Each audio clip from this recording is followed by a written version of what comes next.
ഇപ്പോഴത്തെ ആരോഗ്യമന്ത്രിക്കെതിരെ കത്രിക എന്നൊരു ആരോപണം ഉന്നയിച്ച് മോശപ്പെടുത്താൻ ശ്രമിക്കുന്നു എന്ന് പറയുമ്പോൾ സാർ സീരിയസ് ആയിട്ട് പറഞ്ഞാണോ അല്ലെങ്കിൽ നമ്മൾ പുതിയതാണോ എന്ത് തോന്നി കേട്ടിട്ട് ആരോഗ്യമന്ത്രി പറഞ്ഞു ആ കത്രിക കൊടുക്കുന്നത് 2017 21 വേണം എന്ന് പറഞ്ഞാൽ അത് തന്നെയല്ല വിമർശിക്കേണ്ടത്, ശൈല ടീച്ചറെയാണ് വിമർശിക്കേണ്ടതെന്നാണ് ആരോഗ്യമന്ത്രി പറഞ്ഞു വെച്ചത്.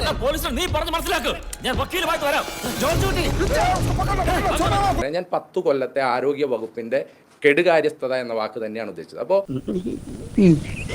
ഡോക്ടർ ഹാരിസ് വളരെ മികച്ച ഡോക്ടറാണ് എന്ന് പറഞ്ഞത് ആരോഗ്യമന്ത്രി തന്നെയാണ്. ഇവൻ നല്ല ചെറുക്കനാ. ആ ഹാരിസ് ഡോക്ടറാണ് പറഞ്ഞത് ഇവിടെ വേണ്ടത്ര ശസ്ത്രക്രിയക്ക് വേണ്ട ഉപകരണങ്ങളില്ല. എന്നെ വേണേ 2 അടി അടിച്ചോ, പക്ഷെ ഞാൻ ഉള്ളത് പറയും.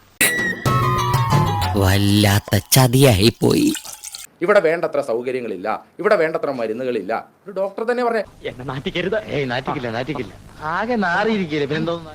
എന്റെ ആരോഗ്യമന്ത്രിയുടെ വാക്കിനെ ഞാൻ വിശ്വസിക്കുകയാണെങ്കിൽ ആ ഡോക്ടറുടെ വാക്കിനെ ഞാൻ വിശ്വസിക്കണ്ടേ? ഞങ്ങളോട് വേണ്ടായിരുന്നു മല്ലയ്യ, വേണ്ടായിരുന്നു. കറുത്ത കൊടി പൊക്കി കാണിച്ചപ്പോഴേക്കും ആക്രമിച്ചു എന്ന എന്താ പറയുന്നത് ഫേക്ക് ആയിട്ടുള്ള ഒരു ക്യാമ്പയിൻ നടത്താൻ ശ്രമിച്ചു. ഇത് എന്നെ ഉദ്ദേശാണ്, എന്നെ തന്നെ ഉദ്ദേശാണ്, എന്നെ മാത്രം ഉദ്ദേശാണ്. നമ്മളൊരു ആവേശത്തിന് പറയുമ്പോൾ ഒരു കൊഴുപ്പുണ്ടാവാൻ അതാണ്. മാത്രമല്ല ആരോഗ്യവകുപ്പ് മന്ത്രിയുടെ മെഡിക്കൽ റിപ്പോർട്ട് തലേ ദിവസം രാത്രി 11 മണിക്ക് വന്നതെന്താ?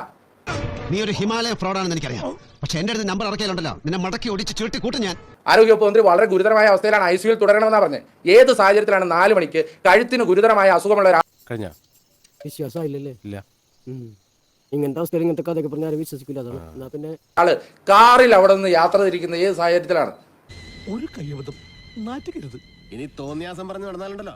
എങ്ങനെയാണ് യാത്ര ഇരിക്കുന്നത്? നമ്മളൊക്കെ ആശുപത്രിയിൽ പോകാത്തവരാണോ? നമ്മളൊക്കെ കഴുത്തിന് പരിക്ക് പറ്റാത്തവരാണോ? മേലാൽ ഇങ്ങനൊന്നും ചെയ്യില്ല. 5-6 അബദ്ധമൊക്കെ എല്ലാവർക്കും പറ്റേ.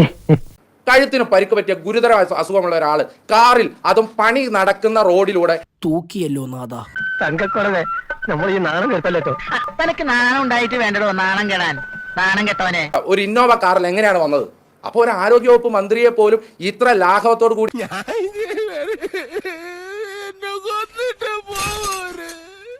പെരുമാറുന്ന ചികിത്സിക്കുന്ന കേരളത്തിലെ ആരോഗ്യ മേഖലയുടെ പിടിപ്പുകേടിന് ഇതിലും വലിയ ഉദാഹരണം വേണം?